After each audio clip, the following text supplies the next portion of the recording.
Lideramos el camino de la opinión pública y buscamos que la cultura del debate alcance consensos y soluciones a los problemas de nuestro país.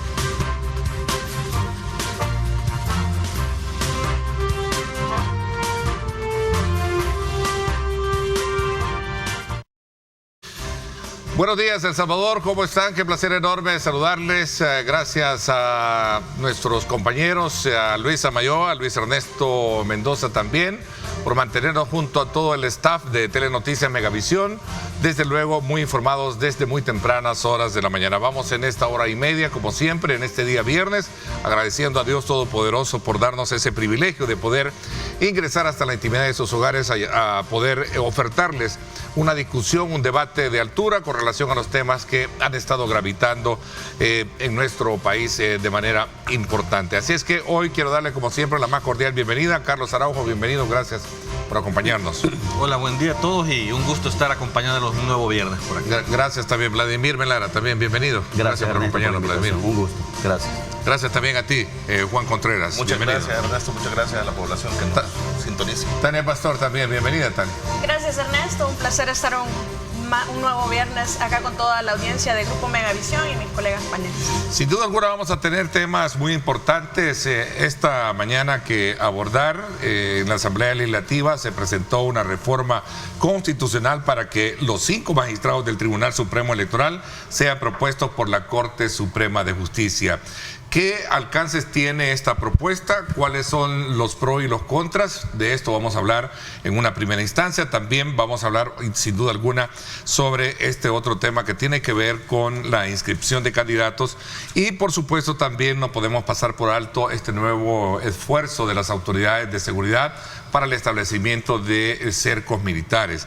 Vamos a tener también que conocer de parte de ustedes el análisis correcto con relación a esta situación económica que está impactando de la crisis política y social que se vive en Guatemala y que sin duda alguna deja una estela de preguntas en nuestro país sobre cómo estamos preparados en materia agrícola para enfrentar situaciones como esta. Comenzamos con el tema de la reforma constitucional presentada por el diputado Romeo Auerbach, que propone reformar el artículo, Tania, artículo 208 de la Constitución de la República, que actualmente indica que el Tribunal Supremo Electoral está formado por 5 magistrados elegidos por la Asamblea Legislativa, 3 de ternas propuestas por los partidos políticos o coaliciones con mayor número de votos en la última elección presidencial y 2 por la Corte Suprema de Justicia. El diputado pide que el artículo 208 de la Constitución sea reformado. ¿Cuál es el análisis que tú le ves? Y obviamente cada quien tiene sus puntos de vista o a lo mejor se distancian de algunos elementos que sometan a juicios en la mesa. Cuéntanos un poquito. En primer lugar, creo que el tema ya sabemos que cuando se trata de reforma constitucional pasa por ser una iniciativa de más diputados que uno solo, ¿verdad? Pero en realidad analizar esta reforma por sí sola yo creo que no tiene mayor provecho, porque en realidad esto vendría a ser como un pequeño parche de un problema muchísimo más grande que ya ha sido identificado y que necesita respuesta urgente previo a señalar cómo van a ser electos los miembros que componen este tribunal. Por ejemplo, la separación de las funciones jurisdiccional y administrativa es algo muy importante, además del mecanismo de elección. Y la creación, yo creo que es más importante hablar de una reforma integral de la Constitución, como el proyecto del doctor Ulloa, que hablar de una sola disposición que por sí sola no nos va a resolver absolutamente nada, ni en materia constitucional, para arreglar todo el sistema o toda la infraestructura legal que ya esté arreglada conforme a nuestra Constitución, ni tampoco nos va a resolver pues mucho desde la reforma meramente el tema electoral. Creo que está bien, hay que reconocer la intención del diputado, pues por lo menos tiene la iniciativa, ¿verdad? Sí. De proponer reformas de manera individual, en su carácter de diputado, llevar el proyecto, intentar ser escuchado. Lo han hecho también otras fracciones legislativas, no solamente él. Y podríamos decir que eso es lo que no hemos visto en el partido oficialista, es decir, no han presentado reformas que tengan ellos la iniciativa propia como partido o como diputados independientes pero que tengan también un contenido o una esencia bastante importante y trascendente, sino que todos los proyectos ya sabemos que vienen casi todos de casa presidencial. Entonces, por lo menos en ese aspecto yo creo que es positivo reconocérselo al diputado. Sin embargo, sí sí me parece que no abona realmente. ¿Tú crees que los partidos políticos ya no deben de formar parte de una elección de los magistrados del tribunal?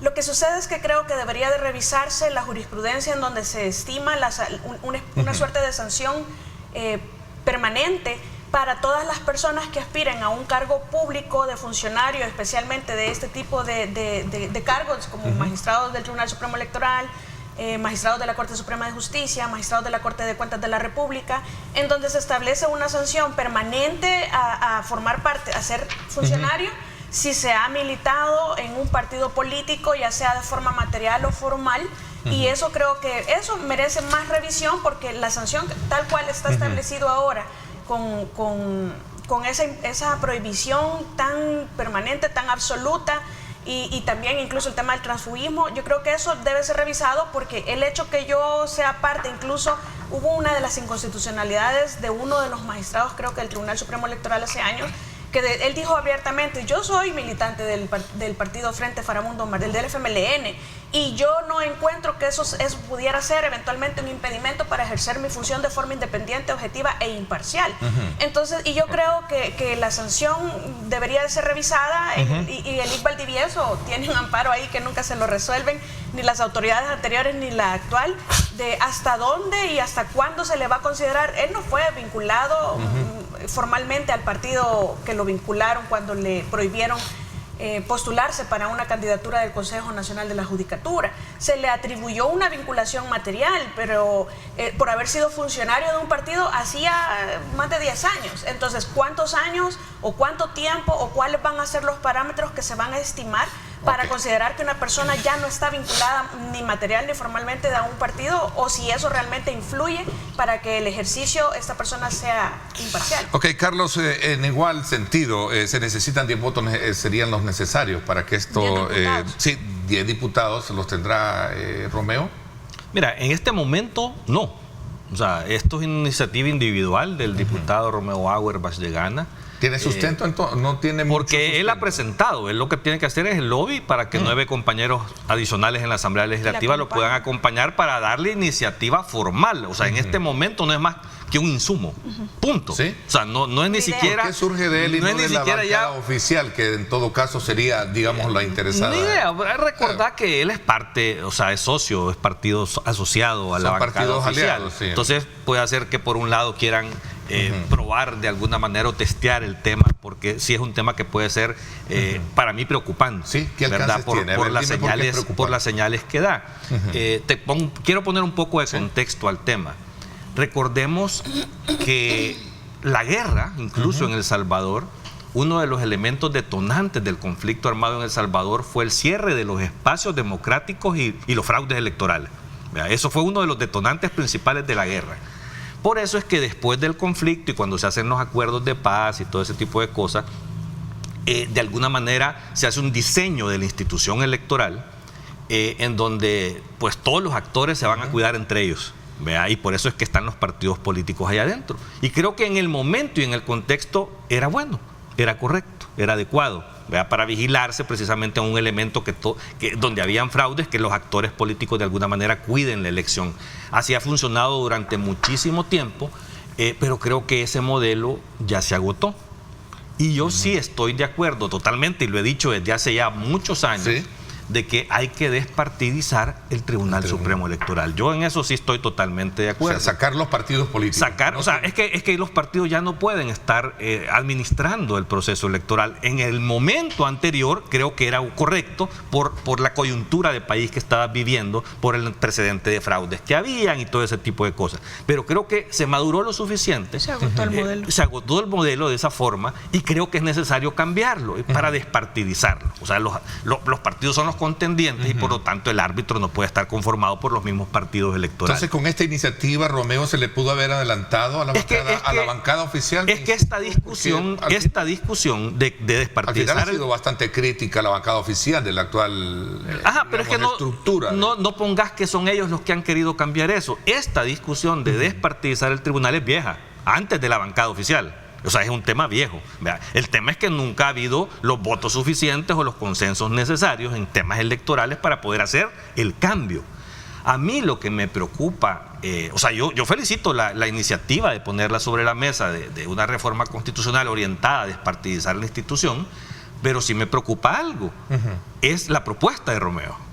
¿Por qué? Porque la propuesta de Romeo te está diciendo, mire, saquemos a los partidos que son fuentes de diferente origen, por decirte, y que de alguna manera se van a vigilar entre ellos siempre ahí adentro, que era el objetivo anterior, y ahora me dice, mire, que los 5 los proponga la Corte Suprema de Justicia. O sea, una sola fuente.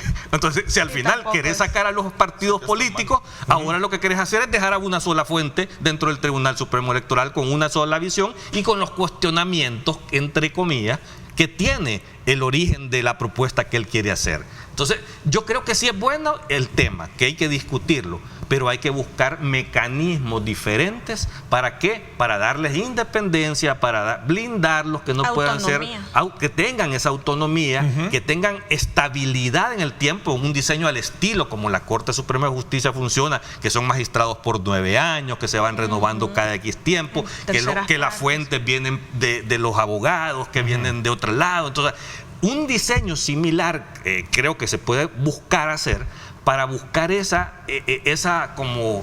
blindaje del funcionario, porque el tribunal es un elemento fundamental de los pilares de la democracia. Entonces, creo que los árbitros electorales deben de gozar de esa autonomía y de esa tranquilidad en que no puede nadie presionarlos, ni manipularlos, ni tocarlos para poder administrar. ¿Será esa la razón por la cual los partidos políticos no se pueden desligar de participar de estas elecciones para ocupar un cargo dentro de la estructura tal y como está hoy definido por este artículo 208 de la Constitución?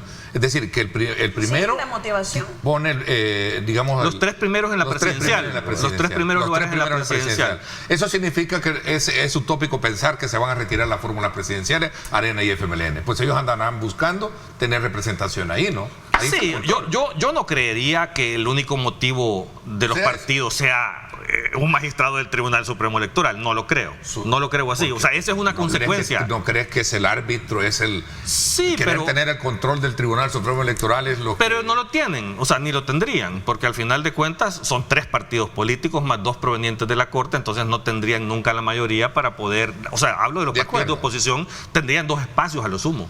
O sea, no tendrían la mayoría para controlar la institución. Lo que sí pueden tener es más control, es más visión, es toma de participar, y participar en la toma de decisiones, porque sin ellos tampoco pueden hacer todas las cosas que quieren. Vamos a ver, ¿cuál es tu opinión, Vladimir? ¿Compartes lo que se ha dicho tus antecesores? Gracias, Ernesto. Sí, mira, en parte, ¿verdad? Yo creo que quizás aquí dos precisiones, y yo creo que la pregunta importante que hay que hacerse es justamente, proveniendo de la propuesta que ha hecho el diputado Romeo Auerbach, es en realidad quién va a vigilar las elecciones, es decir, al final en quién va a recaer, quién va a cuidar de las elecciones, quién va a cuidar digamos, las prioridades del pueblo a la hora de elegir. Yo creo que yo tengo 2 impresiones sobre la propuesta del diputado. Primero es que no sé si por el tema de la campaña electoral quiso utilizar este mecanismo para ser visto más. Para hacerse sentir. Sí, y lo logró. Y correcto. Porque estamos hablando de eso. Yo creo que este tipo de propuestas... Bueno, pero es que en el fondo tiene una esencia de discusión importante. Claro, que es un tema. Pero es uno de muchos, que hay otros más. Yo creo que en ese sentido, digamos que es válido, pues, ¿no? Eso no se lo impide la ley. Yo creo que lo ha hecho. Yo creo que va más en ese sentido, pues, de hacerse ver en los medios de comunicación, en las redes sociales y este tipo de escenarios. Yo creo que está bien. Pero lo otro es que sí, el fondo, ya Carlos y Tania han dicho puntos importantes que creo que desbaratan, pues, la propuesta. Yo creo que al final, y yo lo que siento es que y me hago una pregunta, ¿en realidad esta sociedad estaría preparada para dejar, entre comillas, fuera del ojo, de la perspectiva de los partidos políticos, la administración en este tipo de cargos? Porque yo vuelvo a preguntarme, es decir, ¿quién en realidad va a cuidar los intereses del voto, ¿no? Si no son los partidos. Si no son los partidos, porque entonces te distancias de la postura de Carlos. Sí, Carlos sí. dice que los partidos deben de estar fuera. Sí, es que es como, a mí me parece, es decir, debería ser idóneo, ¿no? Eso es soñado, creo yo, pero es demasiado idealista. ¿En qué sentido? Y es que esa guerra que hay y que han tratado de impregnar en la sociedad, esa guerra también que tienen contra los partidos políticos, yo creo que es errónea. Y yo creo que en una sociedad incluso muy democrática, incluso las sociedades más avanzadas, los partidos políticos son esenciales en cualquier ámbito de la sociedad, es decir, y sobre todo en el tema electoral. Entonces a mí me parece que hoy por hoy esta sociedad no está preparada para decir, no, vamos a nombrar, hay que encontrar por supuesto un mecanismo idóneo, pero vamos a nombrar a 5 ciudadanos que realmente no tengan ninguna vinculación. ¿No confías que la Corte, de acuerdo a esta propuesta, pueda ser la que lee? No, en absoluto, en absoluto. Proponga, es que es casi decir, mira, vamos a poner a 5 ciudadanos que no tengan corazoncito, que no tengan ideología y que ellos realmente traten de cumplir la ley a cabalidad. Lo repito, para mí es idealista porque yo creo que todos, absolutamente todos en este país tenemos un corazón, tenemos una ideología, aunque algunos, es lo que quiero recalcar, aunque algunos crean de que las ideologías ya pasaron de moda, que los partidos políticos deben de también sufrir una transformación en ese sentido, y yo creo que no, el camino en realidad es fortalecer los institutos políticos para que estos realmente sean confiables a la población. Pero si no son los partidos políticos, ¿no es la Corte Suprema de Justicia que debería de ser entonces? No, es que no, en realidad mi planteamiento va en el sentido de que... deben de ser los partidos políticos. Deberían de ser los fortalecidos. Partidos, correcto, fortalecidos, con una confianza. La población debe tener confianza en los partidos políticos. Es cierto. Pero digamos no así están ahora y pero no la hay. Es que el problema es que tratamos de disfrazar, por ejemplo, a ver, con esta propuesta del diputado, tratamos de disfrazar de que ya los partidos no tengan vinculación a la hora de poner sus candidatos en el tribunal. Pero lo va a poner la Corte Suprema de Justicia. Y vuelvo al planteamiento que hizo Carlos. ¿Y quién escoge a esos magistrados? Okay. Por supuesto, la correlación que va a haber en la Asamblea Legislativa. Y esa es el temor tuyo, de salir de un charco y caer en otro charco. Perdón, el término, el símil un poco peyorativo, pero... O peor. Estoy yo preguntando porque no lo veo a debatir.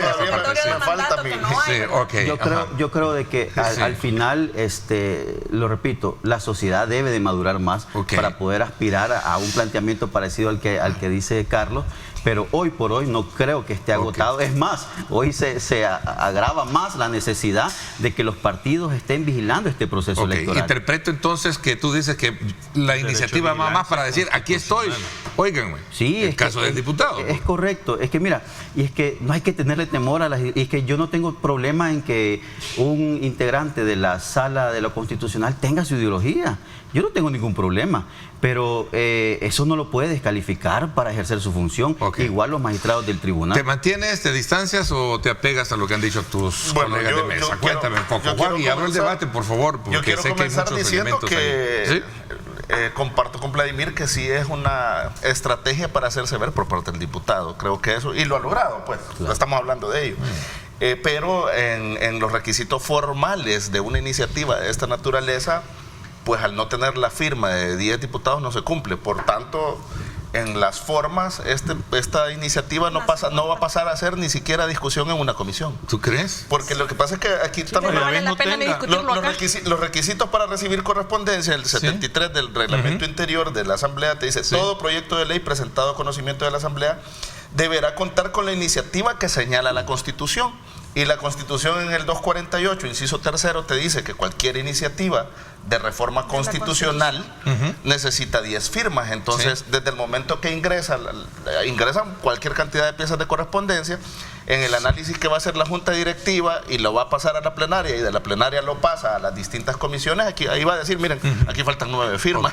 Y esas 9 firmas, ¿crees tú que no las puede conseguir? Entonces no va a pasar fácilmente ni siquiera a la comisión. O sea, ahí se deja en evidencia que de verdad sí es una estrategia por parte de él para hacerse notar, porque no cumple las formas que necesita una reforma de tal envergadura para ser siquiera discutida. ¿Y no crees tú que advierte el cumplimiento de un requisito a futuro que en su momento pueda pasar? Porque lo que está diciendo es... Lo que pasa es que presentar... Para una reforma presentarse en un proceso de elección, es decir, aquí antes se presentó a la población, se hizo público. Presentada la pieza, al menos en el ámbito legislativo, ya debería de llevar la firma. Sí. Porque lo que no pasa de ahí, no pasa de recepción. Es correcto. Lo que sucede después es que se puede haber adherencia. Pasa a los medios. Esa iniciativa, pero ya no está con la firma. Entonces, en el proceso administrativo... El procedimiento correcto es llevar la firma. Es correcto. Ajá. En el proceso administrativo de gestión de la pieza de correspondencia, esto no va a pasar. ¿Y ese padrinaje quién se lo debe dar ahorita para creer un poquito que eso debería haber una nueva pieza con las 10 partidos? O sea, debiese haber una nueva. No tiene 10 diputados. No, pero podría conseguir el apoyo. Lo que sucede es que su partido, él como que actúa al margen del partido. Siempre en apoyo al presidente, pero como que él no va tan ahí en la línea de... Mira, la esencia de este partido, el partido no lo apoya, el partido oficial no está muy satisfecho con, aunque le da su beneficio de duda. Es otro partido, no debería estar satisfecho porque es otro partido, o sea, no debería estar satisfecho. Por eso hice la pregunta, ¿no crees que tú se les has adelantado a ellos? No creo, no, porque no va a pasar. Lo que sí es que ha logrado meter en agenda un tema que no estaba en discusión. ¿No crees que venga después, se lo copien? Lo había intentado, es que el tema viene de acordémonos que queríamos que lo copió él, el proyecto del doctor Ulloa. Eso es lo que iba a decir. Y un proyecto el marco de la discusión. El origen ni siquiera es del doctor Ulloa, la iniciativa, es un tema viejo. Es un tema súper antiguo. Ese es un tema antiguo. De hecho, pero que el doctor Ulloa lo mueve desde el 90 incluso también, trabajó en el Tribunal Supremo Electoral, o sea, no es ajeno a un tema de esta naturaleza. De hecho, también la despartidización de los organismos electorales, porque no solo es el tribunal, sino que pasa también las juntas electorales departamentales, son nombradas 3 todos los organismos temporales son... Tienen 3. Es la misma formación. La misma formación, exactamente. Entonces, solo hay uno por sorteo, creo que 2 por sorteo. Entonces, las misiones de observación electoral ha sido una de las constantes revisiones de que no hay ciudadanización de los organismos electorales. ¿Por qué? Porque cuando estos organismos ejercen, además de administrar elecciones, ejercen jurisdicción. Entonces tú estás llevando un conflicto, digamos, si tú eres interesado, eres un candidato, llegas y presentas una solicitud ante un organismo que no es parcial, perdón. Desde ese momento estás violentando un principio de imparcialidad en la administración de la justicia electoral. ¿Sí? ¿Por qué? Porque si tú tienes... Mira, si no es imparcial, ni siquiera las JRB, donde uno va a emitir su voto, tienen esa capacidad que estamos aspirando. Sí. Ahora, pero eso es lo que hemos señalado desde hace mucho, que hay que ciudadanizar eso. Pero ¿sabes cuál es la salida que dieron? Es que no estuviesen inscritos en los partidos políticos. Entonces, adivina qué hacen los partidos políticos. No están afiliados. Lo sacan de la afiliación. Juan, vamos a sacarte de la afiliación. Pero sigue igual. Pero las propuestas las siguen haciendo los partidos políticos. ¿Qué pasa en otros países? Y voy a poner de ejemplo, aunque no les guste, a Cuba. Cuba lo que hace es que... pero en Cuba no hay elecciones libres, pues, o sea... Es un mal ejemplo. Pero es un mal ejemplo. Es un mal ejemplo. Es un muy mal lo que voy a decir, perdón, y no es peyorativo, pero esa es ignorancia. Sí hay elecciones en Cuba. No, ahí no hay democracia. Bueno, sería competitivas. Ernesto, sería bueno. En China también, pero es más, por eso les voy a plantear este punto. En Cuba, las JRB, las que llamamos acá, están conformadas por los estudiantes de secundaria. Bueno, y los que cuidan votos son estudiantes más pequeños a los que llaman pioneros. Que les parece mal ejemplo, pero bueno, imagínense que es mal ejemplo y sucede esto que nosotros estamos aspirando. Porque hay una ideologización permanente en Cuba, entonces, pero bueno. Que desde chiquito fíjate que me gustaría más un ejemplo tipo Venezuela, porque Venezuela, si le queremos rescatar algo, en Venezuela el poder electoral existe como un cuarto poder del Estado.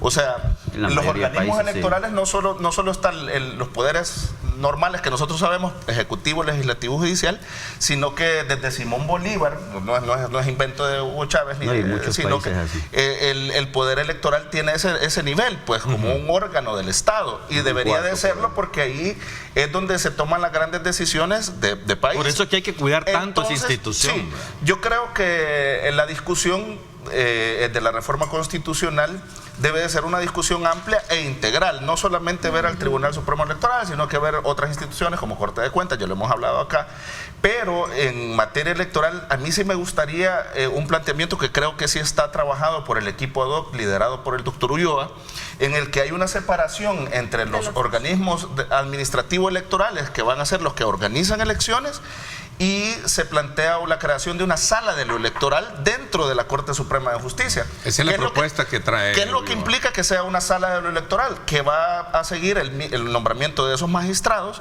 el mismo mecanismo que siguen los magistrados de las diferentes salas de la Corte Suprema. Es decir, que van a pasar por las elecciones internas de los abogados, los listados que pasa el Consejo Nacional de la Judicatura, y de ahí va a pasar al estudio de la Asamblea Legislativa. Entonces creo que podría ser un mecanismo más idóneo, porque no estoy de acuerdo en absoluto. Va más filtrado, aunque no será más burocrático. Caemos en el mismo vicio de origen de todos los funcionarios que tiene esta Constitución, ¿verdad? Le entregamos los nombramientos a la Asamblea Legislativa, una Asamblea Legislativa que no respeta la jurisprudencia, ni la ley, ni la Constitución para nombrar a los funcionarios de segundo grado. Entonces, si nosotros tenemos ese defecto de origen, por mucho que le demos vuelta a todos los funcionarios de segundo grado electos, si no reformamos el mecanismo de elección de origen en la Constitución, estamos como tontos haciendo para círculos. Y por eso es que quizás es más importante discutir el tema de la revocatoria de mandato como mínimo, como parte de la democracia participativa, en donde si acaso la Asamblea, por nuestra representación, elige funcionarios que no son objetivos, que no son imparciales, que son corruptos, y no los quieren quitar, ni los quiere procesar la Fiscalía, y todo lo que ya sabemos que ha pasado históricamente en El Salvador, entonces viene la ciudadanía, se organiza y les revoca el mandato. Mira, ahí y de verdad que estoy muy de acuerdo con lo que dice Tania, y fíjate que en México, de hecho, hay una propuesta que ya está tomando forma, y es justamente que los integrantes de la Corte allá vayan a elección popular. Es decir, si nosotros queremos realmente llenar nuestra democracia... ¿Pero no vas a politizar más? No, yo creo que el problema es la tecnificación que necesita ese tipo de magistrados, lo que pasa es que ese es avanzar en el sentido que estamos hablando, porque como dices tú, correcto, como dices tú, pero es sujeto de manipulación, si hay un problema de origen, de campañas electorales, propaganda electoral. Incluso en esa metodología van a haber problemas. Entonces, es bien, por eso es que decía yo, es bien idealista creer de que vamos a meter a 5 robots que no van a pensar con el corazón y no van a tener alma y van a decidir conforme a un librito. Es idealista, pero si queremos tener una democracia participativa, bueno, pongamos sobre la mesa la discusión si realmente estos funcionarios de segundo grado pueden pasar a una elección popular. Esa sería una reforma realmente radical. Sustancial, sí, pero además yo le aunaría algo. Es decir, yo le sumaría el tema de garantizarles la independencia y la autonomía completamente desde la Constitución. Sí, ¿por qué fue efectiva la CICIG en Guatemala? Es porque tenían autonomía funcional, financiera, técnica, de todo tipo tenían autonomía. Entonces, es como los oficiales de cumplimiento en nuestra ley de lavado de dinero tienen una autonomía que el directorio de un banco no los puede remover solo porque se les ocurre que... Es decir, están blindados por ley. Y entonces a estos funcionarios de segundo grado electos de una forma que sea bastante equitativa, bastante respetuosa de toda la jurisprudencia, los requisitos de Constitución y las leyes, pues entonces blindarlos de autonomía desde la misma Constitución. Y yo creo que eso garantizaría todavía más. Y hay modelos en el mundo que pueden estudiarse. Yo siempre pongo de ejemplo Panamá. El Tribunal Electoral de Panamá creo que es un ejemplo buenísimo de una institución que ha permanecido en el tiempo y que no ha sido cuestionada. Y que no proceden sus integrantes de los partidos políticos, no son nombramientos de ese tipo. Entonces eso es lo que hay que fijarse cuando una institución incluso no es tema de noticias en un proceso electoral, es porque están haciendo un trabajo bueno. O sea, aquí en estas cosas es en un proceso electoral, si el Tribunal Electoral no es noticia, cuando es bueno. vas a un partido, seguir controlando, seguir controlando el poder, decía uno de los críticos de esta iniciativa, pasarlo a la Corte Suprema. Y el tema es el origen, no habría independencia. Es una buena intención que el problema es un solo origen. Exacto. Es una buena intención, pero que en realidad no los va a llevar a nada. Los convertís casi en funcionarios de tercer grado. Seguimos con el debate cuando regresemos. Mejor que los nombres del Ministerio de Gobernación todos. Un símil de esa. Pues sí. ¿Ah, sí? Pues bueno, sí. Vamos a ir a una pausa. Gracias por estar con nosotros a esta hora de la mañana. Volvemos.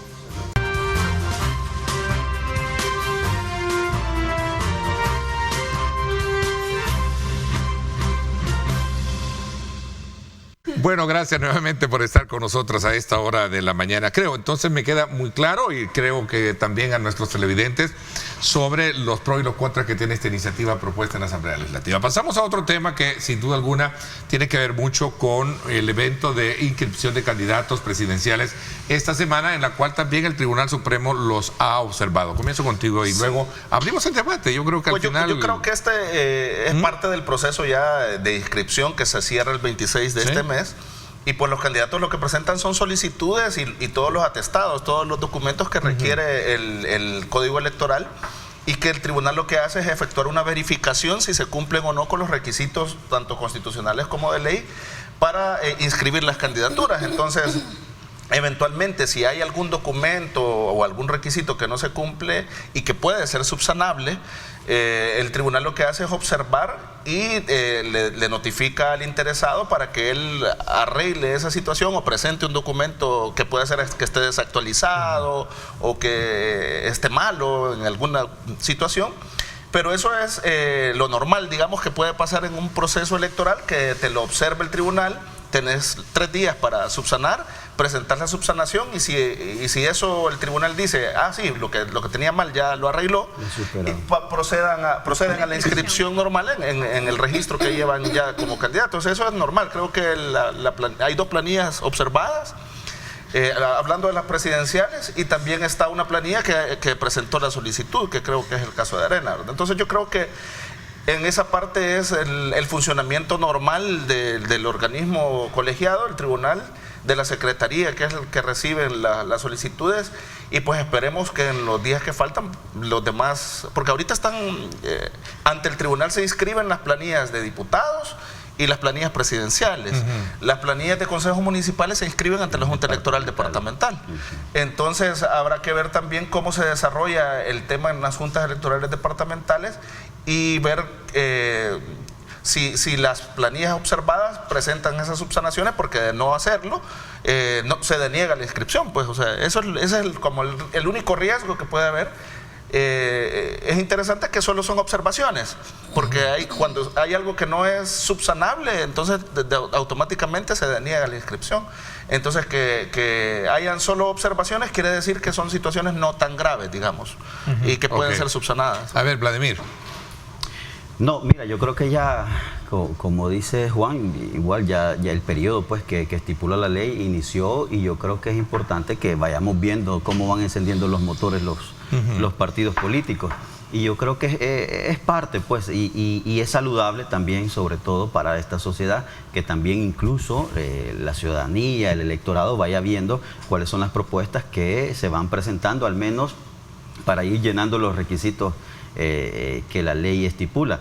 Y yo me he fijado, aunque los medios no sé si han logrado cubrir en su totalidad, pero me he fijado, por ejemplo, el partido Arena, que hizo la solicitud para su fórmula, el partido FMLN, que todos los martes está inscribiendo las planillas de diputados. Y yo creo que este martes se inscribieron las planillas de San Salvador, que es una de las planillas más importantes.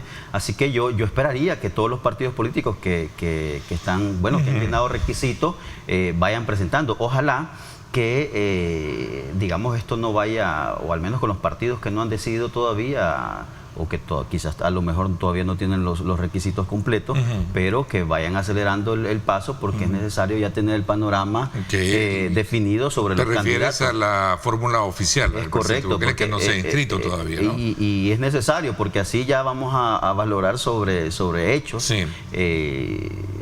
lo que se le ha de venir a esta sociedad, y ojalá que, insisto, yo sé que es un tema agotado, pero ojalá que el Tribunal Supremo Electoral nos dé una sorpresa de legalidad. Vamos a ver, Tania, ¿cuál es tu lectura? Así brevemente, y luego pasamos a otro. No, yo estoy de acuerdo con lo que han dicho los dos. Ok.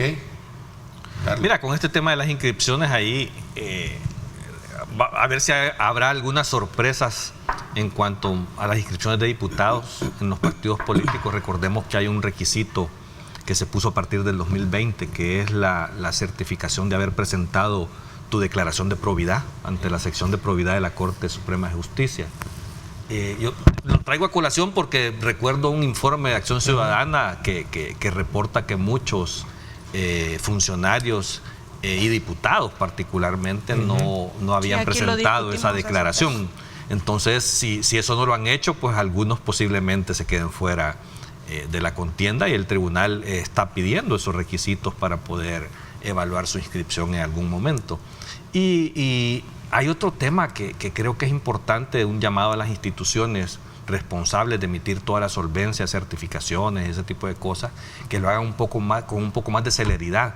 Estamos viendo una lentitud, creo, en los procesos de inscripción, y no es por dejadez de los partidos, es que no les entregan las solvencias, que están solicitadas en tiempo, y donde incluso hay en la ley electoral plazos para responder, y están incumpliendo esos plazos.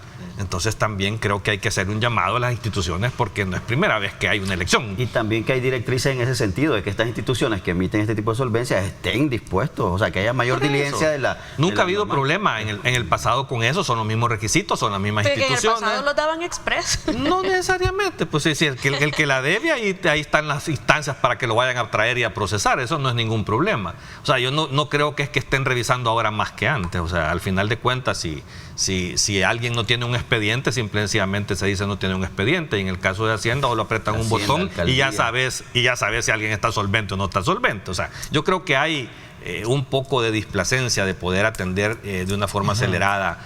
Incluso el candidato de Arena a nivel presidencial había observado anteriormente su inscripción, que porque no le entregaban las solvencias es que no se había presentado todavía al Tribunal Supremo Electoral. Así que creo que es un llamado relevante. En el caso presidencial, a mí me llama la atención, o sea, yo en eso sí estoy bastante expectante, porque recordemos que el cierre de inscripción, el plazo del cierre de inscripción es el 26 de octubre. Yo creo que el presidente, para ser candidato, hasta donde yo entiendo, de acuerdo a esa su resolución, sentencia, no sé al final de cuentas qué es que emitió la sala, pues hay una condición y un requisito, que para poder participar no puede ser presidente en funciones. Si va a ser permiso o renuncia la que va a haber. Ajá, pero para mí el tema de fondo es que hay un tema que creo que están queriendo resolver, porque esta sala, en esas sus condiciones o sentencia o resolución que puso, le había dicho que mire, que tiene que hacer ese procedimiento 6 meses antes de la toma de posesión, que eso es en diciembre. Pero la cierre de inscripción es el 26 de octubre, y para ser candidato no debe de ser presidente. Entonces ahí hay un tema que creo que tienen que evaluarlo muy bien, y el Tribunal Supremo Electoral tendría que revisar esa condición para poder recibir una inscripción de candidatura. Ok, vamos al tema. Cercos militares, producto de lo que conocimos lamentablemente, y eso es condenable. Voy a aprovechar esta mañana, igual como padre, como ser humano, lo condenable, lo atroz que ha sido el asesinato de esta niña en el sector de La Campanera. A ver, vamos a entrar un poco ya en ese tema.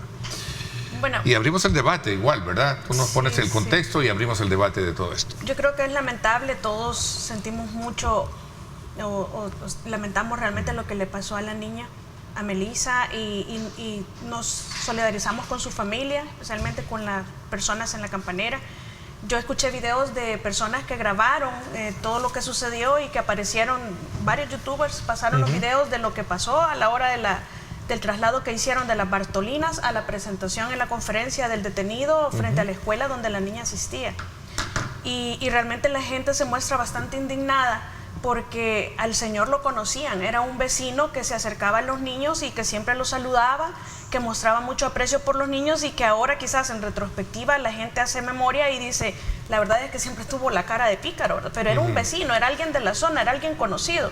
Y es que como la idea también es ver en qué se puede mejorar, definitivamente ahora que las pandillas ya no tienen el control territorial, hay otros tipos de delincuencia que están surgiendo, que quizás antes estaban contenidos por las mismas pandillas, como la delincuencia común, los robos, etcétera, que vimos que se intentó haber un auge en algún momento en vacaciones, en agosto, que hasta salieron los militares a subirse en las unidades de autobús en unas vacaciones. Pero también hay depredadores sexuales, que ya me imagino que en algunas ocasiones algunas personas dirán, bueno, y entonces el plan control territorial, ¿verdad? Yo creo que ningún país en el mundo puede tener previsión, por ejemplo, lo que pasó con el otro señor en Metapán, un asesino serial.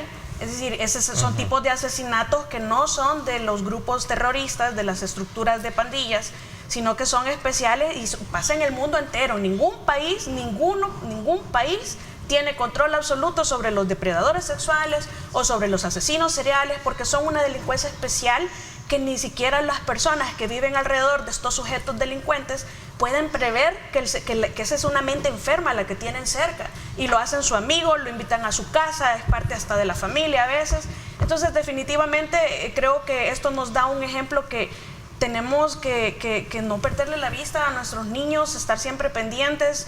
Las autoridades, en algún momento lo hemos hablado, en algún momento debe darse la transición hacia la nueva normalidad desde el régimen de excepción, y eso pasa porque las autoridades que están en el territorio, como la policía y los soldados, le entreguen el territorio de regreso a la gente, es decir, que no tengan que estar ahí para tener la seguridad, ¿verdad? Porque esto, si bien es cierto, no es parte de un ataque de estructura terrorista, pero sí se ha dado en el marco donde se está implementando una política de seguridad por parte del Estado que ha sido muy exitosa. Entonces, pues, por ejemplo, también leía en las redes que decían, ¿y cómo es que ya va de blanco, verdad? Y empiezan a especular, porque en este momento y hacia adelante todo va a ser producto de críticas, de acusaciones o de favoritismo, ¿verdad? Porque ya estamos en elecciones prácticamente, pero hay casos en los que se captura a las personas cuando van a ver conferencias de prensa, por ejemplo, ya están embartolinados desde un día antes o más días antes, como el caso de los soldados que fueron expuestos ya en blanco, porque hay normas dentro de las bartolinas, y cuando son operativos, entonces los meten a bartolinas, ya están de blanco por las normas y los presentan pues de blanco. No es como cuando andan en los operativos y capturan en flagrancia y lo presentan de inmediato. No es un operativo, sino que los capturan en flagrancia. Este puede ser que sí, pero era un operativo que ya sabían que iba a salir a conferencia, y no es mi trabajo estar defendiendo absolutamente a nadie, pero es una explicación que lo que ya sabemos técnica. Que pasa es así, eso es normal, ¿verdad? Es natural. Vamos a ver qué piensan ustedes. Mira, de este nuevo... Es un hecho totalmente lamentable, ¿verdad? O sea, es un crimen abominable. Abrimos el debate. Lo que ha sucedido. Yo en primer lugar, creería que las autoridades y principalmente la policía debería de pedirle perdón a la madre de la niña. Es lo primero. Pedirle perdón porque la acusaron a ella y la metieron presa, o sea, la capturaron, junto a otras 2 personas que no son el que capturaron el día de ayer y presentaron el día de ayer. Ahí es donde generan las dudas de lo que refiere Tania, que cómo es posible que un día antes el director de policía en conferencia de prensa dice que ha capturado a 3 personas, incluyendo a la madre, presentan a un tipo, a otro tipo, y un día después salen con este. O sea, yo al final de cuentas no sé, o sea, yo espero que de verdad tengan las pruebas y ojalá lo castiguen si es él en su caso como tal, ¿vea? Pero creo que a la mamá deberían de pedirle perdón públicamente, porque así como la pusieron en duda de lo que ella estaba haciendo o pidiendo, porque inclusive creo que ellos declararon, o los vecinos declararon, que el día que la niña se perdió, se apersonaron a la unidad de la policía, y lo que le dijeron es, mire, organícese con los vecinos y vayan a buscarla a ustedes. No le dieron asistencia, no le dieron apoyo. O sea, yo creo que también en estos casos hay lecciones que aprender. O sea, no quiero cuestionar por cuestionar, sino que quiero que se entienda de que hay procedimientos que no puedes dejarlos pasar así por así. Las autoridades tienen que como que revisar sus protocolos también con este tipo de casos, porque creo que si en ese momento hubieran hecho lo que hicieron el día de ayer, esa niña estaría viva. O sea, creo que hay lecciones por aprender y creo que hay cuestionamientos a la misma autoridad del procedimiento que han implementado. Yo creo que de versiones. ¿Compartes tú esta de versiones a versiones? Carlos? De versiones a versiones, porque dicen, también yo leí en algún medio que la comunidad sí se organizó y buscaron, e incluso tocaron la puerta de ese vecino que salió en toalla y que les dijo que él no podía acompañarlo porque se estaba bañando. Ajá.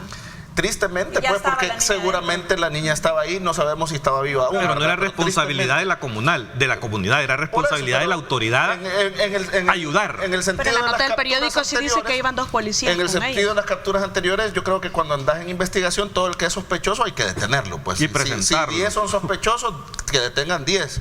Ahora, lo que pasó con este señor ayer, ya el director de la policía dice que tienen pruebas testimoniales tienen pruebas documentales y muy importante es tener pruebas científicas, porque ahí te dice qué naturaleza y de los otros tres habría que ver en qué porque nunca dijeron nada en vía de investigación, si tenían algún grado de participación, si eran colaboradores. Entonces las pruebas es un hecho como sí dijeron que el único responsable es él solito. Miren, son delitos complicados. En el caso de ayer, yo sí vi los videos de la gente y me dio cierto grado de sentimiento escuchar que la gente dijo, miren, nosotros que estamos tan estigmatizados como comunidad, y porque es una comunidad muy estigmatizada, y le dicen, y estábamos relativamente tranquilos y ahora sucede esto, van a volver a decir, la campanera otra vez en las noticias. Entonces es triste porque y no es un tema de maras, pues para nada. No es un tema de maras, eso es importante señalarlo. Vi madres, vi abuelas, ahí yo sí creo que aparte de las penas que ya hay, yo creo que creo que en el 2017 hubo una reforma a la ley donde tiene que haber un registro de violadores y depredadores sexuales. No sé cómo está actualizado ese registro, debería ser importante que se actualice y que si en alguna comunidad hay una persona, porque acuérdense que hay algunos que ya cumplieron condena, y si hay alguna persona que es depredador sexual, estuvo detenido 2 veces por cosas similares. Por cosas similares, y que de decirle a la comunidad, miren, tengan cuidado con sus niños, que aquí hay una persona así. En Chile, por ejemplo, personas que han sido condenados por delitos sexuales o delitos, cuestiones que tienen que ver con niños, ellos de por vida están vetados para poder acceder a trabajos donde tengan contacto con niños. Entonces creo que es un área de oportunidad. Hay cosas donde las autoridades que arreglar, reformar. Por ejemplo, actualizar este registro, que hay un condenado por delitos sexuales, ponerlo en alguna página web, que creo que eso pero si un personaje de esta naturaleza, si es que es el culpable, yo no creo que sea un tipo que tenga que salir ya próximamente. No, correcto, pero por eso te digo, las condenas son perpetuas, pueden ser 10, 15 años. Hoy le han subido la pena. Entonces, pero van a salir en algún momento. Entonces, pero que haya ese registro, miren, están condenados. Aparte de este registro, esta gente que tiende a cometer estos delitos no tienen una sola víctima, han tenido más víctimas. Entonces, si tú tienes un registro donde aparece la foto que hay un condenado, eventualmente alguien que ha sido víctima dice, ya lo atraparon, ¿verdad? Y que no han tenido el valor de denunciar, y ya ven que está detenido y ya no se sienten tan amenazados, pueden ampliar la denuncia y que sea condenado por esos otros delitos. Claro. Entonces el registro cumple una doble función, la función de persuadir al tipo, que la comunidad sepa que hay un depredador sexual ahí, y también alguien que no ha denunciado y que quizás ha sido víctima también pueda denunciar. Sí, porque de hecho de eso se hubiese sido muy útil cuando pasó lo del señor de Chalchuapa, el asesino de Chalchuapa. Sí. Haber tenido el registro, se hubieran dado cuenta que el señor tenía varias... Y creo que ese registro no está actualizado, pendientes. Entonces creo que ahí habría que revisar, y porque yo lo estuve buscando si había algún acceso web o alguna foto y no lo encontré. Entonces podría ser una área de oportunidad de mejora eso, y tal vez endurecer las penas, porque siempre lo que hacen es subirle las penas de cárcel, sino que poner esta pena accesoria, que en Chile me parece muy atinado, que esas personas de entrada no pueden acceder cuando solicitan un empleo o algo, ellos están vetados para poder trabajar en lugares donde tengan contacto con niños. Entonces creo que eso es importante y podríamos mejorar en ese sentido. Qué bien que la policía ha presentado resultados, pero creo que son situaciones evitables, porque a un niño nunca se le deja solo. Pues yo ahora que soy papá, yo les digo, me impacta mucho más. Me impacta mucho más. Hay que tener cuidado que no podemos tampoco señalar a los papás o a los menores por una condición. No, pero si hay un delito que se llama abandono y que por eso fue detenida la señora. Pero porque la niña haya ido de su casa a una tienda, eso no es un abandono. Bueno, eso no sé si eso iba a ser. Y era un vecino el que la secuestró. 7 años. Entonces, yo creo que de 7 años ir a la tienda también está un poco... Tania, pero en esas comunidades eso es normal. A eso voy yo. Yo crecí en la calle y no tenía a mi mamá todo el tiempo. Uno no puede pero era otra época, era uno no puede acusar a la familia. Vaya, pero si la policía no dice nada el día de la captura, estarían criticando que se enteraron por otros medios que había sido detenida la mamá. Entonces, lo hacen, está mal. No lo hacen, está mal. Pero yo voy a detener a una madre si tengo evidencia de algo. Bueno, quizás en ese momento la tenían. Me imagino que tenían. Por eso, pero entonces se hubieran llevado toda la colonia. Si no detienen a la madre, también se hubiese condenado a la policía por no detener cuando hay un delito de abandono. Yo creo que no podemos condenar si no conocemos las circunstancias. A mí no me gusta porque es una revictimización a la señora. Eso es lo que me parece llanamente y claramente que es. Y Sin embargo, tampoco podemos, si hay un delito en el Código Penal que se trata precisamente de eso, una niña de 7 años, creo que tampoco podemos condenar a las autoridades de una forma tan irresponsable si no conocemos todos los elementos que se dieron al momento de las capturas. Rápido fue la respuesta al dejarla en libertad y aclarar que ya no tenía ningún, que ahora lo que iba a hacerse de parte del Estado era acompañársele. Yo creo que la reivindicación fue inmediata, fue pronta, fue eficaz. Sí. Y hay protocolos en los procesos de investigación. Me parece que en este caso eso es un errorazo de la policía. Yo no creo que sea un error. Yo siempre critico a la policía y creo que en esta ocasión me toca. Cada vez que maten a alguien van a meter a los papás presos. Porque un niño de 7 años no es alguien. No, es que no es el primer niño de 7 años que se muere. Bueno, pero en esta coyuntura posguerra de pandillas sí, y lo que estamos viendo es prácticamente ser impunidad. Es que la policía nos tiene acostumbrados ya desde el pasado. Y lo señalo por la captura de los otros 2 hombres y hasta mostraron a un hombre ahí que no tenía nada que ver.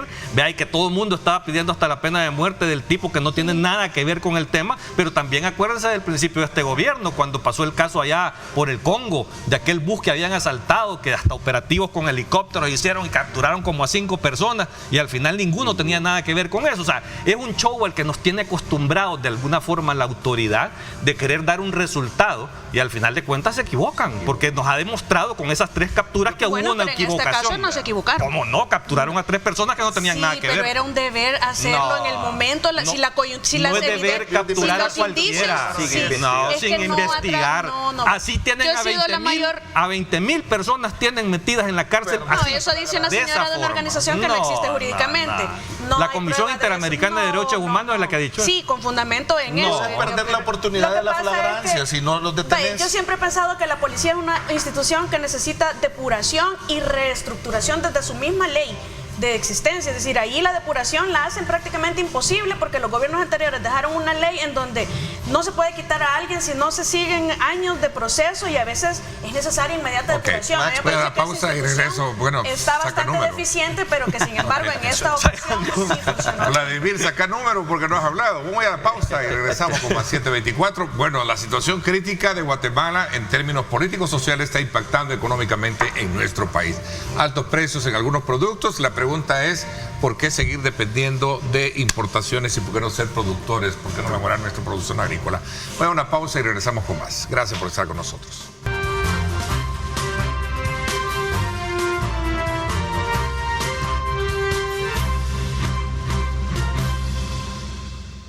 Bueno, gracias nuevamente por estar con nosotros. ¿Terminaron el debate ustedes, verdad? ¿Ah? Sí, le vamos a dar número Gracias. Vamos a ver, Vladimir, ¿compartes este debate? O mira, ahí hay aristas que pueden de alguna manera generar también tu expectativa, ¿no? ¿Cuál es? No, para mí, de hecho me quería abstener de estar hablando sobre este tema porque para mí, yo soy padre y yo creo que, y lo digo con todo respeto, es decir, por la familia de la niña, de verdad que es un tema que conmueve a toda la sociedad. Yo creo que eso, en ese sentido deberíamos de ir avanzando como sociedad. Y aquí sí, yo podría decir que no me gustaría ser familiar pues de esta víctima, lamentablemente, y estar viendo encender la tele, y perdón lo que digo, y ver a 4 desconocidos hablar sobre el caso de mi hija. De verdad que no me gustaría, pero yo solo quiero hacer una pero el fenómeno socialmente, causalmente, sí, se puede tratar. No, yo entiendo, o sea, ese es mi... Es más, puede servir, puede ser aleccionario para que de alguna manera... Por eso es importante analizar. Por eso creo que es importante. El fenómeno, sí, entiendo. Más allá de acompañar el dolor y el respeto que merecen las víctimas. Pero lo que sí quiero puntualizar es que a mí sí, yo aspiro a que la policía pueda rectificar lo que hizo en este caso, porque sí me parece que incluso hay una cosa tan básica, pues, hay diputados oficialistas que se han dedicado a hacer campaña en esta comunidad, ¿ya?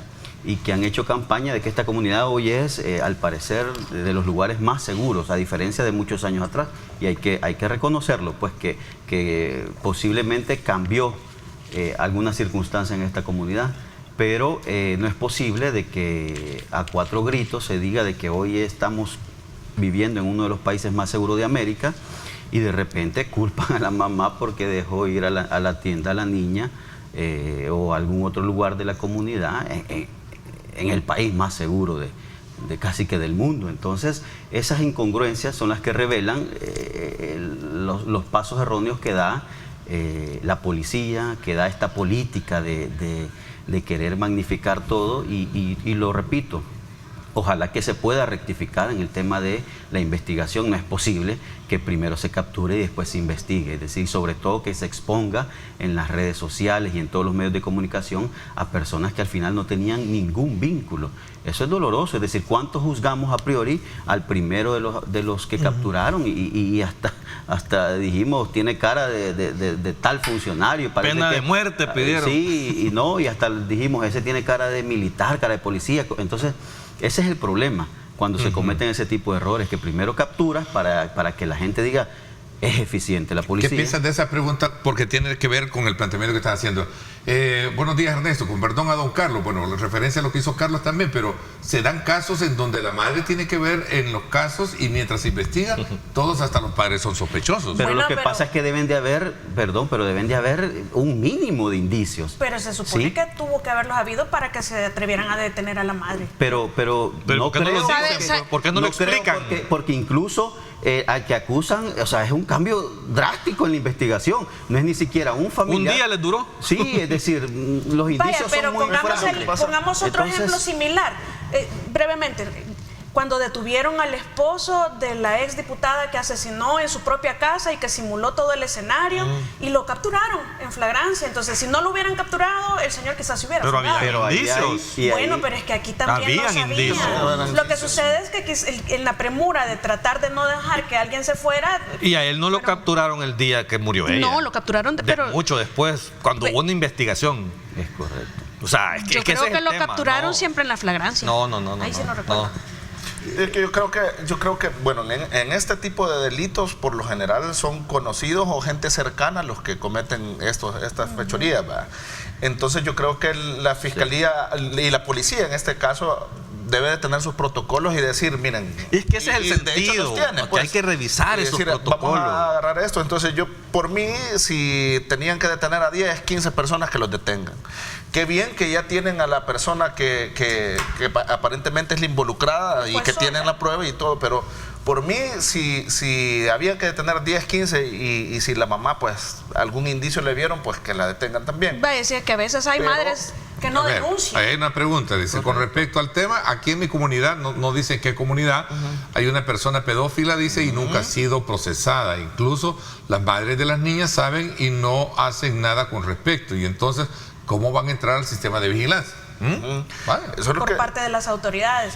Creo que se refiere al famoso al registro. Sí, si no ha sido condenado. Sí, porque nadie lo acusa. Ni siquiera denunciado, pero es que hay una obligación de las madres que lo denuncien. Que lo denuncien si han visto algo. Aquí recobra importancia que haya organización en las comunidades. Sí. Es decir, el tema ese de incluso estas ADESCOs, incluso en estas comunidades que son grandes, que por pasaje o por andén pueden organizarse, es importante. Y esa puede ser una labor que puede potenciar los consejos municipales, las alcaldías, que promuevan, porque en otros países...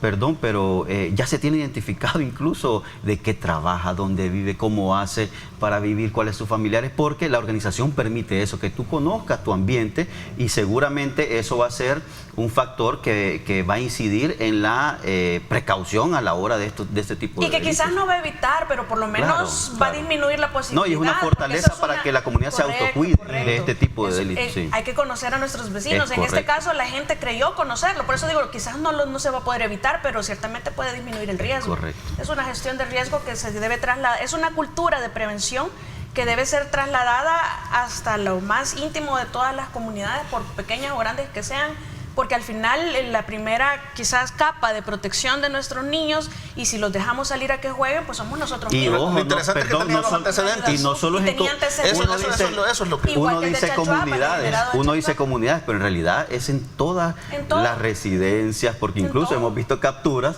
que uno dice, mira, ¿dónde vive? Bueno, yo recuerdo hace un par de años se capturaron a unos traficantes de droga Hay en Santa Elena, es decir, en todas las comunidades, colonias, barrios, residencias, debe de funcionar esta organización de los vecinos, porque ayuda a protegerse. Eso es que hay una cultura también, Carlos, de terror que hace falta que terminemos de desenvolver. Te dejaron callado, Carlos. Que por las pandillas la gente se hizo bastante... En lo absoluto. Nos hicimos bastante herméticos y ya no departimos con los vecinos como antes. Sí, debe de haber eso también influye. Calladito, Carlos. No, o sea, yo creo que lo que he dicho es sumamente claro y contundente, o sea, no hay justificación, ¿verdad? Desde mi punto de vista, para la captura de una madre, más en ese momento de dolor que estaba siguiendo y viviendo, y que 24 horas después hayan capturado al hechor real. Creo que fue un protocolo inadecuado y debe de ser revisado por parte de la policía. Esa pregunta creo que va concatenado al planteamiento que tú estás haciendo y que en algún momento veo que otros de tus compañeros de mesa no están de acuerdo. Hay una gran diferencia entre detener y acusar. El problema con las personas que presentaron es que a las 3 personas las presentaron como el criminal capturado, no como sospechosos. Este es tu planteamiento, ¿no? Como detenidos. Sí, es que es lo que insisto. Carlos, levantar una ceja ante esto. Dice. Es que no, o sea, no puedes capturar a alguien solo porque sí.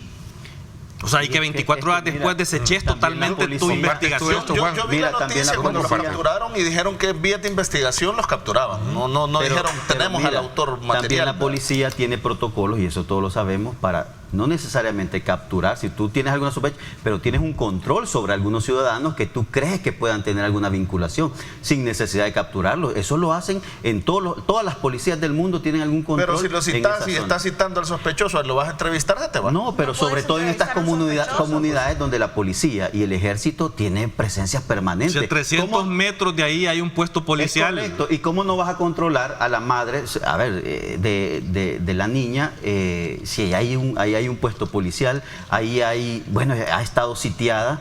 Tú puedes tener control sin necesidad. Y en el caso de la madre, el director fue muy específico en decir el motivo de la captura, y era porque no cuidó a la niña, por abandono. O sea, con no entender el contexto de cómo se vive ahí, o sea, y dónde, qué hacen, cómo lo hacen. O sea entonces a todos los padres de familia vas a capturar cuando se muere un hijo. En comunidades, los niños y niñas son bien independientes, es decir, ellos van a comprar sus tortillas, van a la tienda. Los padres tienen que trabajar y los niños quedan en casa. Es conocer una realidad. Pero no quiere decir que se les va a perder el cuidado solo por eso. No, pero es que la niña no se había ido todo el día a vagar, pues, o sea. Bueno, yo realmente desconozco cuánto tiempo se había ido la niña y hacia dónde se había ido, como para afirmar que sí o que no, era mucho tiempo, era suficiente tiempo, o era negligencia. Es decir, la verdad es que no lo conocemos, por eso es que quien está llamado a respetar eso es la policía, no nosotros. Pero ha sido público, o sea, hasta la hora dijeron, esta niña salió a tal hora, iba para tal parte, a tal hora ya no llegó. ¿A cuántas casas estaba la tienda? A tal hora ya no llegó, fueron a la policía. Es que ese es el punto. Por eso, ¿cuánto tiempo pasó desde que salió hasta que fueron a la policía? No ha pasado tanto tiempo, organícense ustedes y búsquenlo. Eso les dijeron, eso es lo que dice la gente, la comunidad. Entonces, ahí es donde voy yo. Cuando un menor de esa edad se pierde en una comunidad con esas condiciones, yo creo que hubieran activado un protocolo diferente. Yo creo que ya hay un protocolo. Pero no lo activaron. Pero entonces tenemos ahí una probable comisión de incumplimiento de deberes. Pero yo no quiero, o sea, que hay que procesar a los policías. No, o sea, lecciones. No sé, porque no sé si... Pero es que si cometieron delito tampoco podemos... Pero es que si no lo hicieron y no está escrito ese protocolo de esa forma, creo que hay que revisarlo para cambiarlo. Cuando es tema de niños hay un protocolo, porque antes decían que había que esperar 24 horas para comenzar a buscar a un desaparecido. Cuando es tema de niños ya no.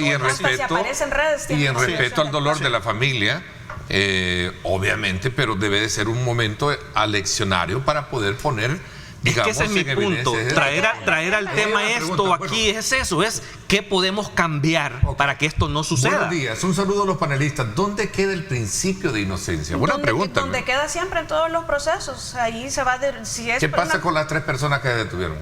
Si son inocentes, la presunción de inocencia somos todos, es como una cualidad con la que ya estamos todas las personas. Pero yo creo que la autoridad no debe de decir, ups, me equivoqué. O sea, no deja de ser. La autoridad está obligada a presentar. Ese principio es utopía. Pues sí. Porque ya no, o sea, ya no podés confiar en ese principio. Aquí te condenan. Si es inocente, pero eso ha sido siempre así, Carlos. Por eso, y vamos a seguir así. La fiscalía, eso quiere, correcto. Hay que cambiar eso. Eso es cierto. Lo que sucede es que también, vaya, si la policía no hubiera actuado, hubiera sido criticada igual. Si es que no actuó al inicio. Pero es que sí actuaron. Yo recuerdo que esa nota que usted cita, de donde sacó la información, sí se dice que hubo 2 de los elementos que los acompañaron. El nombre de la persona que detuvieron primeramente era Salvador Guevara. Ahí está un tweet que nos envía de Salvador Guevara. ¿Cómo van a reparar todo el daño moral? Pero entonces reparemos el daño de todos los detenidos que han salido inocentes, ya declarados, no su deberían. Su no culpabilidad. Es correcto. Deberían. La fiscalía, sí hay muchos casos que la fiscalía, a sabiendas que son inocentes las personas, no por presunción, sino porque no hay elementos, deciden continuar con las acusaciones por llenar un número y nos convierten en estadísticas. Y eso es malo. Eso es cierto, pero también hay otros casos que no se logran probar a pesar de que las personas son culpables. Entonces, todas las personas que no son declaradas culpables en un estadio judicial de sentencia... Para eso existe el marco constitucional y la garantía de los ciudadanos. El Estado, pero no quiere decir que va a haber una indemnización en todos los casos. El Estado está obligado a investigar, y si es incapaz de investigar, bueno, lo siento, mejore, cambie. De eso se trata el imperio de la ley. Pero no se trata que vas a indemnizar a todos los que fueron declarados no culpables. Yo creo con que les pidan perdón es suficiente. Yo creo que, como dijeron, en esta mesa no estamos como para defender ni a nadie, pero yo creo que si, independientemente, como dice Tania, si no hubiesen capturado, hubiesen culpado, si no, entonces, pero si hay un hecho que capturaron y las personas no tenían ni vinculación y hay inocencia, entonces sí hay que criticarlo, porque ese es el hecho concreto, ¿no? Para que se mejore. Correcto. Ese es el objetivo. Hay que llamar la atención para que las cosas se mejoren. Es indignante la captura de la madre. ¿Quién va a responder a la madre que ni siquiera pudo estar en la vela y entierro? Es que eso es a lo que voy yo. Esa es otra pregunta que eso no sé si es así. Bueno, sí, porque hay testimonios. No, al parecer, parece que a la niña la velaron justamente ella estando en prisión. Entonces, ese es eso es una situación. Claro, o sea, es que por eso, cuando yo traigo el caso de la madre, es por eso, porque es indignante. O sea, aparte del dolor de la pobre señora de haber perdido a su hija, la acusan, la capturan y la meten presa, y ni siquiera puede velar a su hija. O sea, disculpen, pero eso no es una cuestión de, ups, me equivoqué. En varias ocasiones los responsables somos los padres. Un mensaje que también nos llega, ya que dejamos que los niños anden hasta bien noche. También la policía ya no cubre las comunidades. Aquí Villahermosa, Villarreal, Futura, ¿será que ya quitaron la PNC o piensan que ya está todo amor y paz? Lo que sucede es que sí, pero es que no podemos confundir el tema de los terroristas con este tipo de este no es un hecho de maras, ¿no? Exacto, es un hecho diferente. Y en algún momento el territorio tiene que regresársele a la gente sin la presencia de autoridades. Ese es como el objetivo al cual se va a arribar en algún momento. No se puede tener cercado todo el país todo el tiempo de forma permanente. En algún momento hablemos de los cercos, porque esto ha provocado la creación ya de nuevos cercos, ¿no? Bueno, en Apopa no había habido. En Apopa no había habido y no sé si obedece hay capturas, ¿verdad?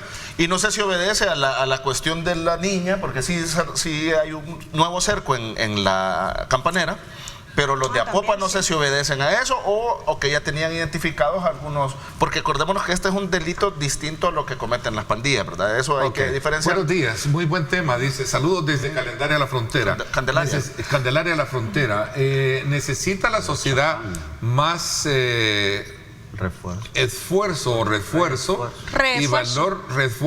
y valor para denunciar. Yo fui abusada por mi vecino desde los 5 años y nunca hablé por miedo y llevo un trauma. Dice, muy difícil de superar. Gracias. Gracias a Dios, me dejó viva. Hay que advertir a las madres. No hay que confiar en nadie y dejar solito. Es que es cierto. Miren, nosotros vivimos en una sociedad completamente machista, lastimosamente. Yo, de hecho, cuando yo supe que yo tengo una niña, pues, entonces yo dije, hija, venís a una sociedad complicada, entonces, pero hay que darles crecer con seguridad a las hijas, hacerlas autosuficientes, independientes, y darle luchar confianza para que hablen. Y que nadie las pueda tocar. Ni familiares, o sea, ni abuelos, ni así familiares, ni tíos, porque por lo general este tipo de delitos ellos son la gente cercana la que comete. Sí. Vecino, ahí dice ella, vecino, gracias a Dios la dejó viva, ¿verdad?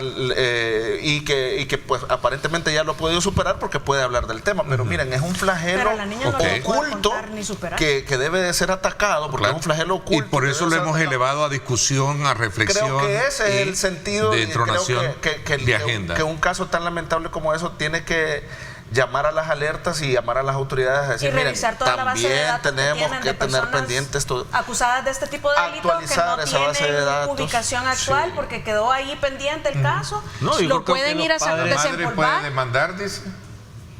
Pues de poder puede.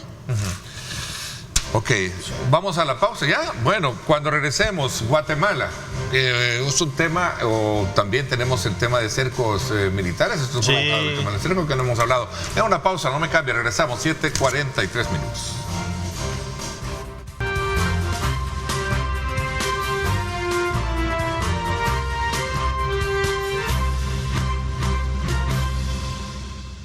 Bueno, gracias nuevamente por estar con nosotros. Me decías que hay un informe que destaca que es necesario y que justifica la implementación de los cercos militares como lo que ha provocado esta semana también en estos sectores.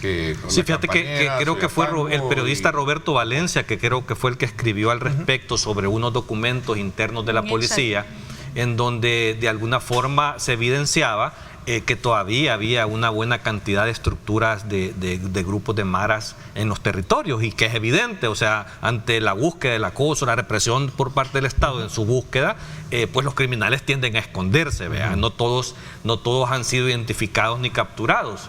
En ese contexto es que entiendo yo de alguna forma esta política de los cercos que hicieron en Apopa, creo, principalmente, que es para búsqueda, porque como que habían indicios en la policía de que se estaban activando nuevamente grupos de maras en esa zona de Apopa.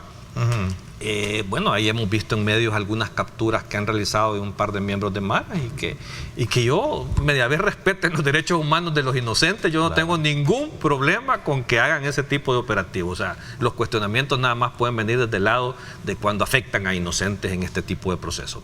Ok, a ver, tengo acá, detener a la madre fue un error, pues la pena natural del sufrimiento de la señora por la muerte de la niña. No tiene lógica la reivindicación, no existió, fue un error. Pues sí, fue por abandono, no cambiaron las circunstancias. Fue porque validaron que la señora no tuvo nada que ver con el homicidio. Fue una medida preventiva desesperada. Y a los demás detenidos igual deben de reivindicación su honor. No quiere decir que al final se va a determinar que no tuvo nada que ver con el cuidado. Ajá, son hechos completamente aparte. Lo que ya no va a haber es una captura. Y la ventaja es que ya fue liberada, pues. Y pues sí, y que muy probablemente va a ser sobreseída en la audiencia inicial, pero el proceso todavía continúa. Ok, es necesario que hablemos de salud mental, nos dice Naida Medrano, que nos escribe a esta hora de la mañana. Gracias, Naida. A ver, en el tema de cercos, tú tenías también... Mira, yo creo que es predecible, es decir, en la política de seguridad debería de haber estado eso, el tema de que la posible reorganización, reagrupamiento, e incluso alguna conversión, alguna mutación de estos grupos de maras y de pandillas.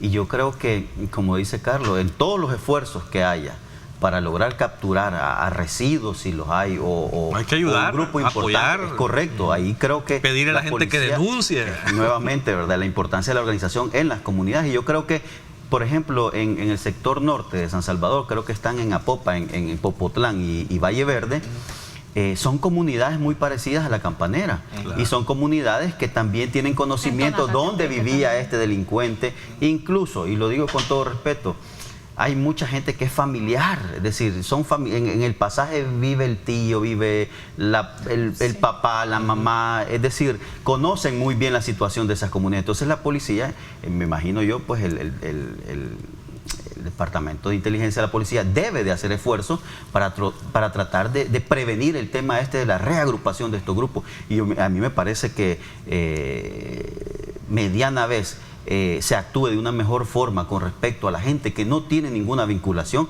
Yo creo que los esfuerzos de la policía por estos cercos son importantes. Claro. Ok, había otra pregunta que nos hacían a través de nuestro número de WhatsApp. que ya va a aparecer en las pantallas. ¿Qué pasaría si son ellos los que hubiesen sido capturados? ¿Quiénes? Me imagino que se refiere a los que detuvieron a estas personas. No, yo creo que todavía está en el tema de lo de la niña. Sí, en todo caso. Creo que estaba en el tema de la niña todavía. No, por eso. ¿Pero quiénes? Sí. Al policía, lo que dice él. O sea, los que capturan, sí, o sea, que, por supuesto, que si hubiera sido a la inversa, pues. Invertir ¿Quién repara el daño de ellos? Claro.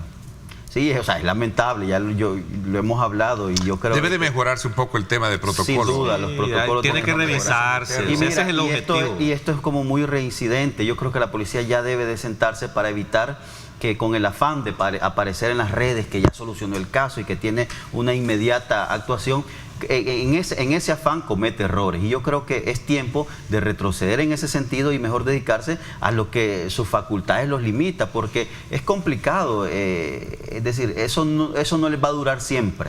Intentar jugar, porque así lo hacen, juegan. Dice Luis Contreras, con la propaganda. Dice Luis Contreras, la detención de la madre es parte de los procesos de investigación. Lo que dice Carlos es con tinte ya político, dice. La investigación policial de las autoridades así trabajan hasta delimitar a los culpables. Eso es en cualquier parte del mundo, Carlos. Yo invito a la policía que se presente en público, así como la acusó y dañó a la madre, que explique los motivos de la captura para entender si realmente tenían razón o no. O sea, yo creo que también, imaginémonos que alguno de los capturados hubiese sido el que tenía algo que ver. Por eso, pero ¿por qué no lo dicen? Pues ¿cómo es posible que 24 horas después se les haya caído esa línea de investigación cuando, o sea, mi punto es, ¿de qué te acusan? O sea, porque a la madre la están acusando de abandono y por eso se la llevaron teniendo una hija muerta. O sea, sin entender el contexto de lo que estaba pasando después de que fue a pedir ayuda a la policía misma cuando se le había perdido su hija. O sea, yo creo, Luis, perdón, de verdad que venir a defender también a la policía no te va. Sí, yo creo que en el tema de la mamá sí es bastante delicado, sí hay una revictimización, ya está ella sufriendo un duelo por su hija, ¿verdad? Pero no puede cerrar esa línea de investigación hasta que la haya. Ahí está otra pregunta. Para mí está bueno que se le haya capturado a la madre, porque muchas veces ellas están en la casa con posibilidades de salir, pero mandan a los niños pequeños a la tienda y se les olvida que existe la... ¿No es delito eso? ¿Cómo no? ¿Se llama abandono? No. Sí, es delito. Que un niño salga solo no es delito. Si usted, eso no es delito. Es que hay una responsabilidad como padre, así es, el deber objetivo de cuidado. Tiene una posición en donde usted debe garantizarle la seguridad a su hijo, no lo va a mandar de 7 años, yo no sé a qué distancia. Estaría presa mi mamá también, entonces, porque yo desde los 5 años andaba en la calle. ¿Por qué no le pasó nada? Por eso. Y además era un varoncito. Mire, no tratemos de justificar y defender a la policía para acusando a la madre en algo que no tiene absolutamente nada que ver. Es un delito. Ese tipo de procedimientos es normal en todo el país. En esta ocasión, al parecer, se equivocaron, pero que es un delito, es un delito. Pero yo voy a poner esta situación, a ver, en cualquier residencia, colonia, las áreas verdes están a unos 200 metros. ¿Y qué niño no está ahí sin sus padres jugando? Es decir, es desconocer las realidades de estas comunidades, incluso en estas residencias privadas.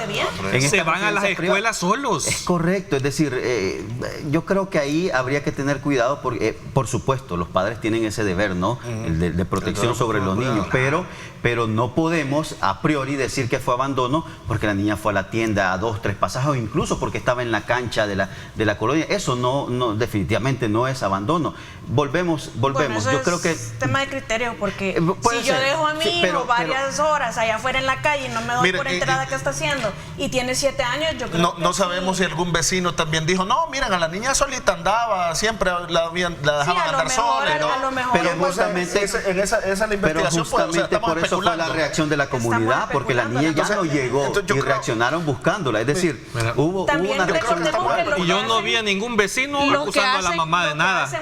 No sabemos. No, si los vecinos hablaron, todos los vecinos han hablado en público y han criticado a la policía nada más. El tema de las capturas son los agentes de seguridad pública, ¿verdad? Ni siquiera son la policía de investigación, porque recordemos que si bien es cierto la policía es una sola, hay una parte de la policía que se dedica a las investigaciones de los delitos y estas personas tienen una capacitación un poco más alta en este tema. Sin embargo, aquí quizás vale la pena rescatar la capacitación que se le da en el tema de la flagrancia, de las investigaciones preliminares para efectuar capturas de personas a los que están en las escenas, que generalmente son los agentes de seguridad no son los agentes investigadores que son los ya encargados de coadyuvar con la fiscalía en la investigación del delito, sino que son otro tipo. Además, Ernesto, ahí está la corrección.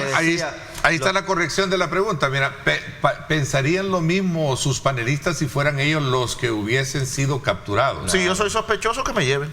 O sea, dependiendo, si a mí me tienen sospechoso de algún delito, que me lleven.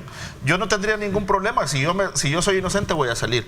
Lo que pasa es que hay líneas de investigación que no pueden obviarse. O sea, cuando comienza a efectuarse el protocolo, estos sectores de la policía, de los que habla la licenciada, dicen, miren, estratégicamente estas son las líneas de investigación que vamos a seguir.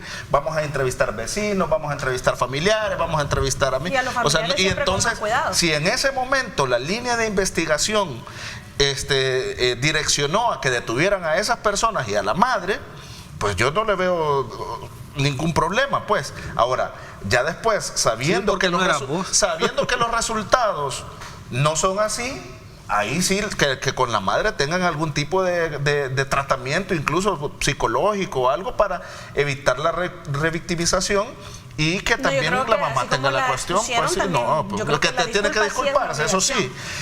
Pero acordémonos, como les digo, este tipo de delitos por lo general es gente cercana, bueno, vecinos, familiares. Ahora fue un vecino, o sea, es una cuestión ya que criminológicamente está estudiada, pues que por lo general son amigos, vecinos, entonces, o familiares. Entonces, si los vas a detener, hay que detenerlos, no hay otra cosa. ¿Cómo vas a hacer? ¿Por qué no exigieron así a los militares? ¿Por qué no exhibieron así a los militares que han violado menores? Dice, quise decir exhibieron. Dice.